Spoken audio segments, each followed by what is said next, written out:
talking about today is drawn from our book, The Unexpected Journey of Caring. And so much of what we talk about is in this resource, but we want to go today in an interactive, informal way in which we are here as much to learn from you as you already learned from us. Because as we know, and Donna and I oftentimes talk about this, you are the experts in your own care experiences. What we're talking about doesn't seek to particularly address everyone's unique circumstances, but I think by the end of the hour and a half today, you might have a greater appreciation for what we share together, despite the individual differences of our care experiences. Caring for a loved one changes who and what we care about. And likewise, it changes whom we do and don't find satisfying support from. As we go through difficult life challenges, in particular caregiving, perceptions of how we think about the people closest to us, whom we have incredible sets of expectations for, shape so much about how we think about our experiences, how we engage in those experiences, whether we feel lifted up or pushed down. Don't you find this, Donna, that for those closest to us, we have the most expectations? Oh, yeah, I think that's absolutely true.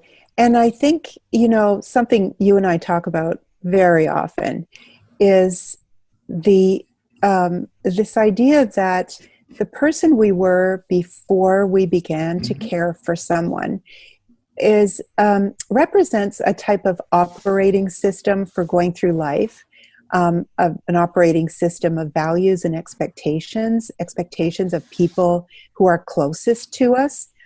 And when caregiving enters the picture, we need to discover a new operating system because the old one doesn't work. I think the old one is often the case of, or the cause rather, of some of the disappointment that we experience because, so often we're expecting the people who are closest to us to understand what's going on in our lives of caring.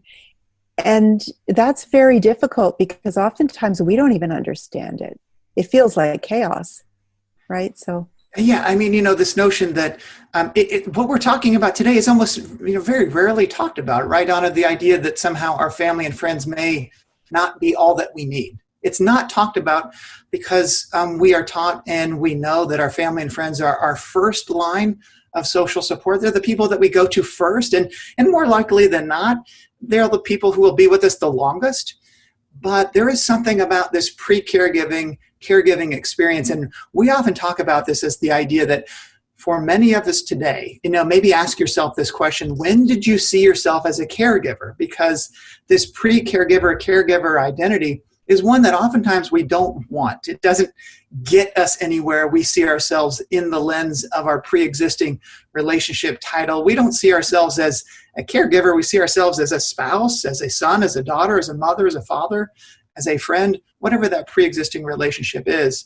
And so one of the challenges, as to what Donna was saying about, is this idea of a limitation of our pre-caregiving network. And so we'll talk about this in a way that is in no way critiquing the people that surround us now, but it's in an attempt to help us think through how we might perceive our support system. And we know that support is so vital in life transitions, specifically challenges like caregiving, in which we oftentimes feel alienated and alone and misunderstood by those who we most want to understand. And let's talk about some of the reasons why that may be the case. And so you'll notice that we have here family and friends. So the people think about, not whether they're good or bad people, but the people around us oftentimes have low tolerances for things. And so what are some of those? Let's face it, most of us don't have a whole lot of tolerance for uncertainty. However, when we're thrust into the caregiver role, uncertainty, Donna, is kind of a par for the course, isn't it? Yeah, it sure is. And certainly, I think confusion, uncertainty, there are many, many feelings that represent a disorientation, a feeling of off balance, a feeling of, oh my gosh, I don't know what's going to happen in the next 5 minutes. I don't know what's going to come out of my mouth, or when tears will come unexpectedly.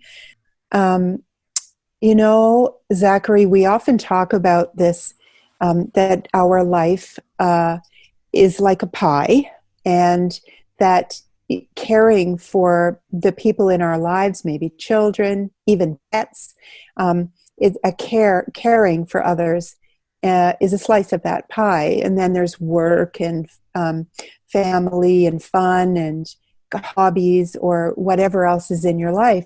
But when caring begins to eat up all of those other parts, and caring becomes a huge part of your life, I think maybe that's what Katya is reflecting here, that suddenly she realized that how much care was superseding and eating up all of those other parts of her life that she had before caregiving.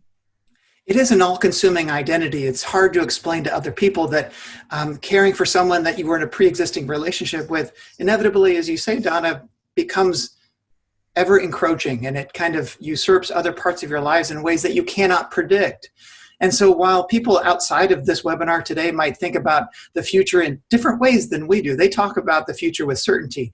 Although we know that our family and friends and neighbors are also experiencing vast amounts of uncertainty now because of the pandemic, wherever we are in the world being affected. And it changes how we get through the day. It changes how we mark time. So people have a low tolerance for uncertainty, but also for sure when it comes to interdependence.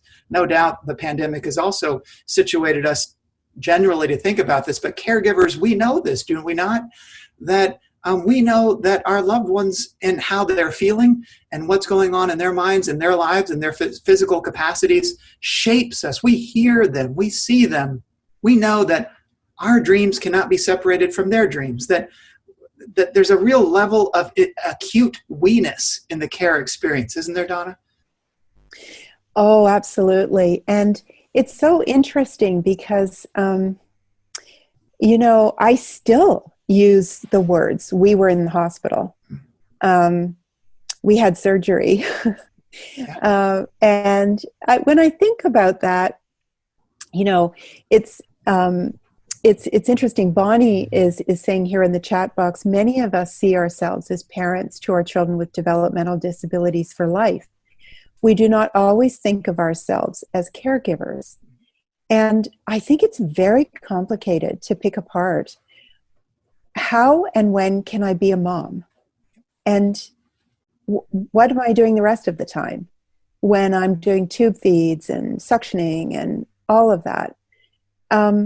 So I think, but that same question is a very vital one for us to ask ourselves. How can I be a daughter? When am I being a daughter? How can we be a family with care in it? Because many of these aspects are mismatched, and we need to figure it out all anew. It's very complicated. And we're going to talk about that specifically, Donna, next week when we talk about relationship confusion. So I hope, you bring the questions with you, because what happens when our identities are in conflict in that way? But we do know this, that caregiving reminds us that what happens to our loved ones shapes us. When you talk to young people, they typically think about what my dreams are. Caregivers always dream in the three dimensions of relationships, because we know that our past, present, and future is interdependent. And you highlighted this earlier, Donna. Caregivers, however you see yourself, however you define yourself, if you can say this in the course of a day that you experience both tears and joy because of your care experiences, and you have a really hard time explaining this to other people, well, you know what we're talking about when others have an intolerance for being able to describe their day as both challenging, and there was a joyous moment of connection, Donna, that I had with my loved one that I don't know how to explain because they seem contradictory to the outside world. Yeah, and so often people want us to represent our experience as one or the other. People are not comfortable with ambivalence or dual realities. I experience like 10 opposite extremes today, Yeah. And I think that is the reality. And So often we're looking for the simple description, the simple way out.